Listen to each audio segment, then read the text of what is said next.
Pozdrav svima, danas je 19. august i nastavljamo sa prezentacijama novih sorti vinove loze, a u današnjem videu ćemo govoriti o sorti vinove loze Avatar i sorti vinove loze Karneval. Pa ostanite i uživajte u nastavku u prezentaciji ove dvije jako zanimljive sorte vinove loze. Nastavljamo sa prezentacijom, ja sam ubrao grozdove sorti Avatar i sorte Karneval.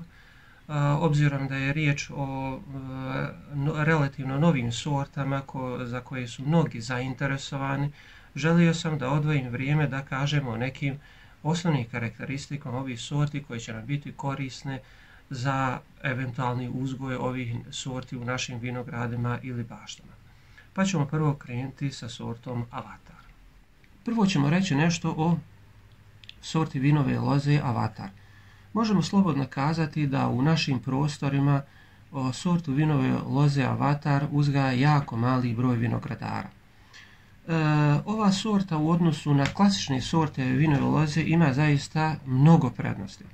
Prije svega to se odnosi na samu pulpu koja je jako ukusna. Riječ je o sorti prve klase besjemenosti.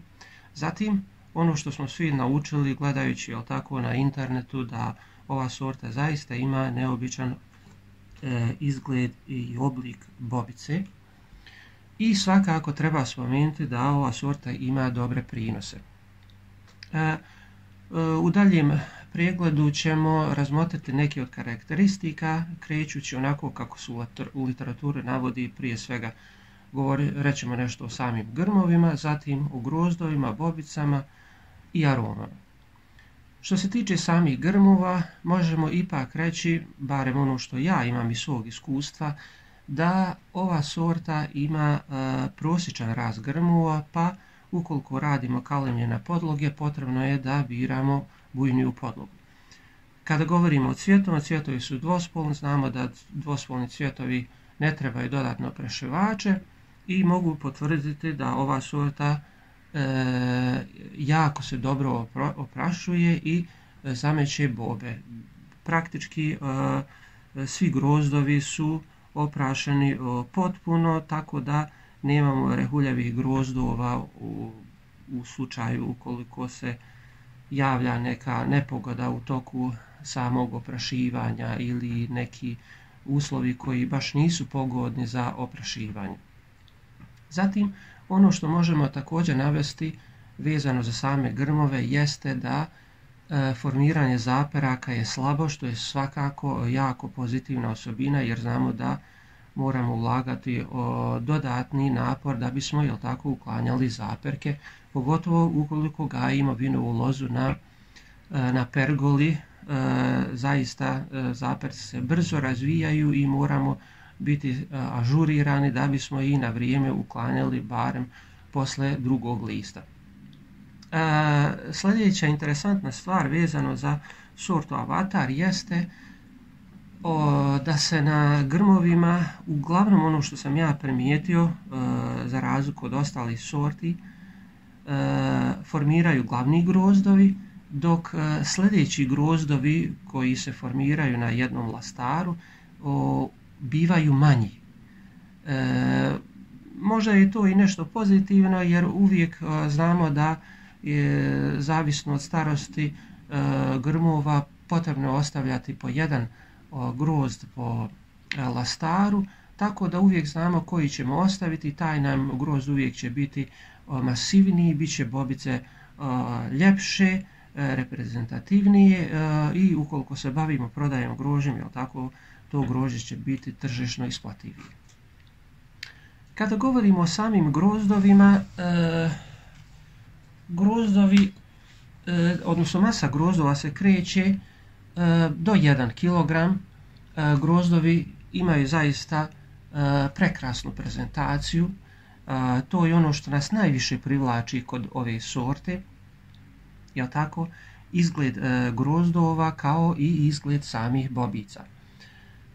Grozdovi su izduženi, imaju cilindričan oblik i ono što smo prvo primijetili kada je u pitanju sorta Avatar jeste ova jamica koja se nalazi na odnosno karakteristična jamica koja se nalazi na dnu same bobe.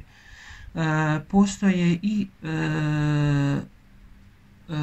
bobice koje nemaju, evo sada ćemo da uzmemo recimo jednu koja nema jamicu, evo recimo ovo, pogledajte, ili je jamica manje izražena. Uglavnom na grozdu imamo više onih boba koje imaju jamicu i one koje su samo izdužene bez rupe na dnu same bobice. Kožica je jako tanka i obojena je više crnom bojom. Čini nam se, jel tako, da ono jako tamno plave boje, ali kako sazrijeva i kako grozdove ostaju više na grmovima, ona sve više dobiva tamniju boju koja prelazi u crnu. Težina boba se kreće između 9 i 10 grama. Pretpostavljam da oni veliki grozdovi koji možda imaju malo više od kilogram da mogu dostići i koji gram više, ali ne mnogo više. Dužina bobice je 4-5 cm. Evo sada ćemo baš, ja sam nekoliko ovih bobica odvojio da vidimo samu masu. Ja koliko sam uspio da izvagam ove bobice prije samog videa, na signalnom grozdu su 7 grama. Evo vidite, znači 7 grama. Eventualno u narednim godinama očekujemo, jel tako, i veće grozdove, veće prinose i svakako, jel tako, veću masu bobica. Također po karakteristikama autora navedeno je da je bobica 5 cm, pa ćemo evo ovako pogledati, jeli, od nule. Izgleda na ovom mjeraču da je bobica malo više od 4,5 cm ili tačno 5 cm. Evo ovdje je obilježeno 5 cm, ovdje je, jel tako, 0. Znači da ona na starijim grmovima da može biti i više od 5 cm. Što se tiče voćne pulpe, odnosno pulpe same bobice, ona je hrskava i bez košpica. Znači toliko je hrskava da se može da rukom da je prepolovimo. Također dok jedemo, jel tako, možemo je da je grizemo, a da njen oblik ostaje i dalje isti. Evo vidjeli ste kako to izgleda kada se, jel tako, zalomi prstima ruke. Također na prstima ostaje trag soka tamno plave boje, jel tako. Riječ je o jako sočnoj sorti, jako ukusnoj, hrskavoj, veoma tanke kožice, ne znam koliko se može primijetiti, ali kožica se zaista ne osjeća. Kada su u pitanju rudimenti, oni su prisutni u pulpi, međutim ne osjećaju se kada se konzumiraju. Pa sada ćemo i jednu bobicu da je otvorimo, da vidimo kako izgleda unutrašnjost same bobice. Sada ćemo da uzdužno rasiječemo ovu bobicu pa da vidimo kako ona izgleda.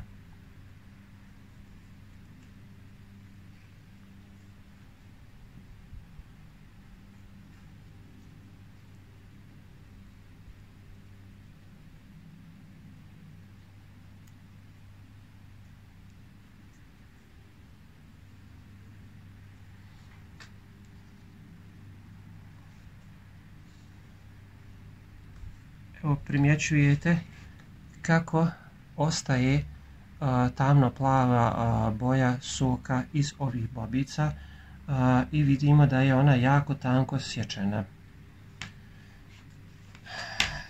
Evo stavit ćemo je u bobu koju smo prvobitno prepolovili. Kao što vidimo, ja ću pokušati da približimo kameri. da mi ovdje ne primjećujemo nikakve ostatke. Vidite, barem ja ne primjećujem. Da bi nešto mogao izdvojiti kao neki rudiment koji vidimo okom, ali ga ne osjećamo kod jela. Uzet ćemo drugu bobicu, evo ovu. Ne znam koliko se može vidjeti na kameri, ali evo pokušat ću ja. Ako bi bio rudiment ovo, to je sve što možemo naći, ali čini mi se da ovo nije rudiment. Čini mi se da nije. I nije. Znači sama bobica je potpuno bez bilo kakvog ostatka sjemenke. Što znači da je riječ o vrhunskoj sorti kada govorimo o besjemenosti.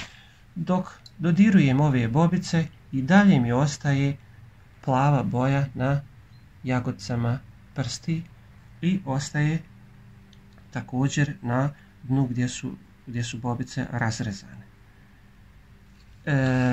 Zbog toga možemo sigurno potvrditi kada govorimo o ukusu ove sorte, to jest samih boba, da je riječ o jako ukusnoj sorti, jako sočnoj sorti, intenzivne boje, mislim na sok, intenzivne boje same bobice, bez ikakvih ostataka rudimenata. Ono što ja vidim ovdje, da ima nešto da bi izdvojio, sigurno bi ga izdvojio, da i vi to vidite. Međutim, ono što možemo sigurno zaključiti na kraju ove prezentacije sorte Avatar jeste da ova sorta je do sad jako malo proučavana, zbog toga, kao što smo rekli na početku, jako mali broj vinogradara je uzgaja. Ali da se tako izrazim, pokusni vinogradari već duže vrijeme uspješno uzgajaju ovaj inovativni hibrid u svojim vinogradama. To bi bilo ono što je najzanimljivije, što sam ja želio da izdvojim vezano za ovu sortu, obzirom da sigurno da će ova prezentacija mnogima od vas biti vrijeda u smislu ukoliko se odlučite da nabavite ovu sortu. Ova sorta još uvijek zadržava svoju visoku cijenu i mi od ove godine krećemo sa masivnijom prodajom sadnica ove sorte. Također onim vinogradarima, profesionalcima bit će omogućena odnosno imat ćemo i ponudu prodaje reznica ukoliko želite da kalemite ovu sortu na neke podloge ili da radite prekalemljavanje nekih svojih starih grmova ili da jednostavno ožiljavate sebi sadnice ove sorte. Tačnost ove sorte je zagarantovana. Mislim da je to velika prednost što imamo mogućnost da ovu sortu ipak nabavimo bez obzira na njenu tržišnu vrijednost. Koliko god da ta cijena se kretala, svakako to jednom ulažete i uvijek ćete imati ovu sortu i imat ćete mogućnost da i vi je razmnožavate, da dijelite svojim prijateljima. To je sve što se tiče sorte Avatar, a sada ćemo nešto ukratko reći i o sorti Karneval.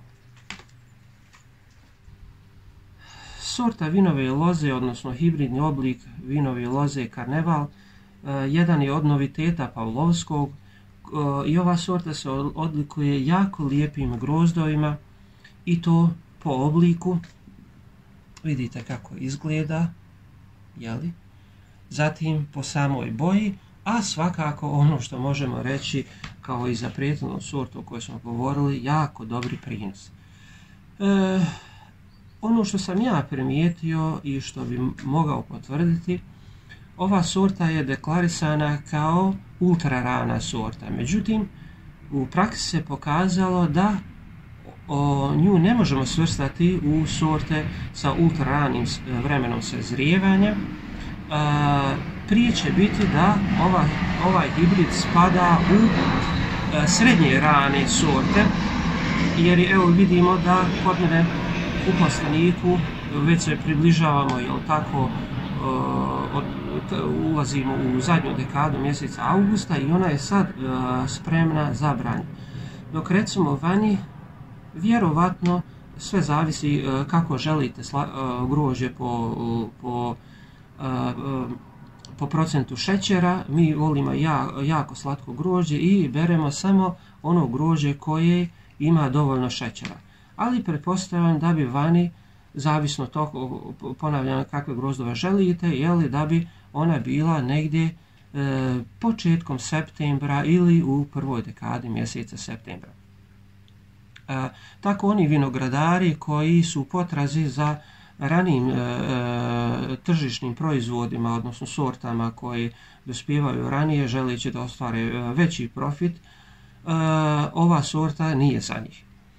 Također, jedno vrijeme su kružile i glasine da ova sorta ne postoji i da ova sorta je u stvari sorta Manicure Finger, o kojoj smo također pisali, jako liči znači na ovu sortu, s tim što sorta Manicure Finger ima, jel tako, još tamniju boju, sličnije boje kao Karneval, ali ima još tamniju boju na samom kraju bobe koja je pa gotovo da prelazi u tamno ljubičastu, odnosno i još ima tamnije nijanse u odnosu na vrh same bobe.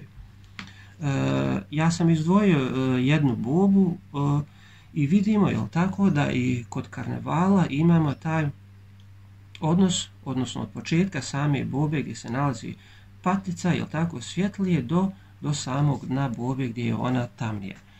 Međutim, ja se ne slažem sa tim mišljenjem, iako su po izgledu slični, ali nisu po dozrijevanju i to je sasvim dovoljan razlog, jel tako, da kažemo da su u pitanju različiti hibridni oblici.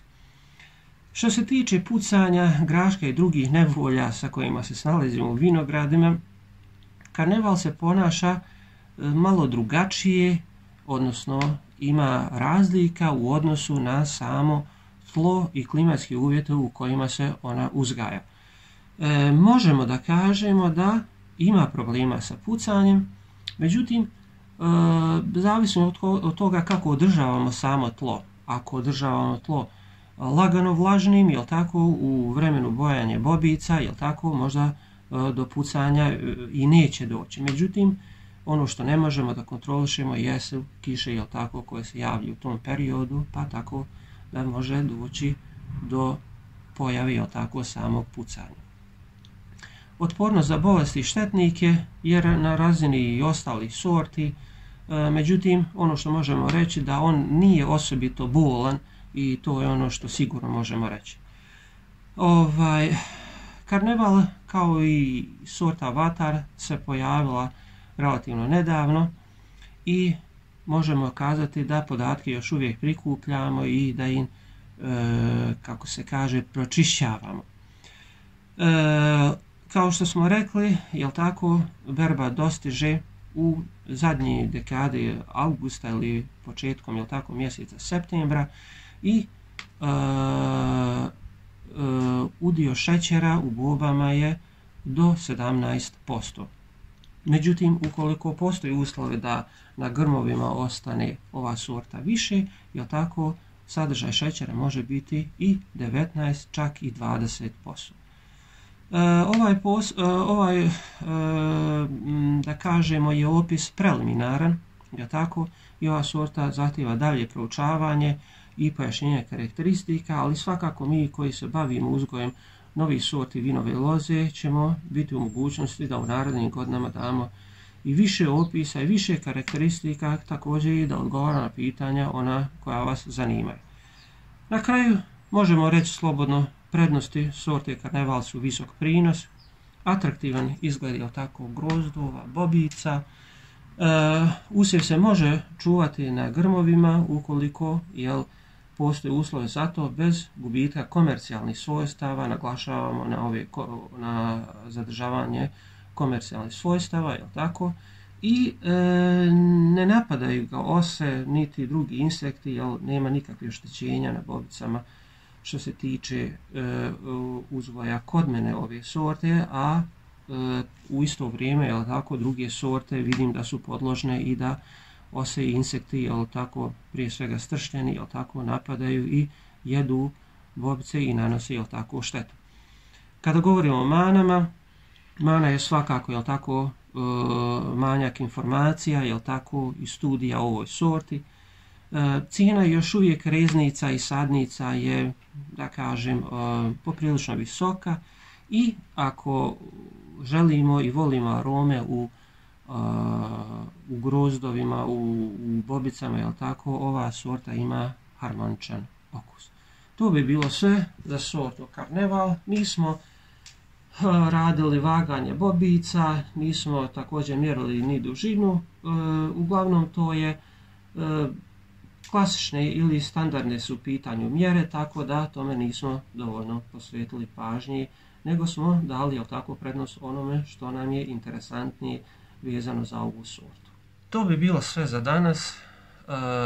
Ono što sam želio da kažem o ove dvije atraktivne sorte vinove loze, jel tako, to su sorte Avatar i Karneval.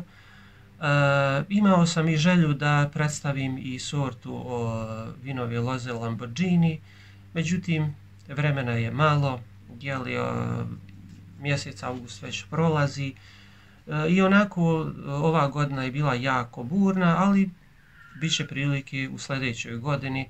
Svakako u sljedećoj godini dolazi nam na rod još atraktivnije sorte vinove loze, jel tako, očekujemo rod sortu Aziju, zatim Malčik Spaljčik, jel, zatim one sorte koje ja posebno sam želio i volio, to su sorte Ararat i Ratatouille, pa u narednom, jel tako, periodu i vinogradarskim godinama imat ćemo priliku da prezentiramo i te sorte, jel, pogotovo za one koji vole vinovu lozu i koji očekuju od vinove loze nešto više, neobičnije, jel. Vinova loza, kao što znamo, je uvijek lijepa i atraktivna i svakako sa ovim sortama ćemo imati pun zgoditak. To bi bilo sve za danas, pa se vidimo u narednoj prezentaciji.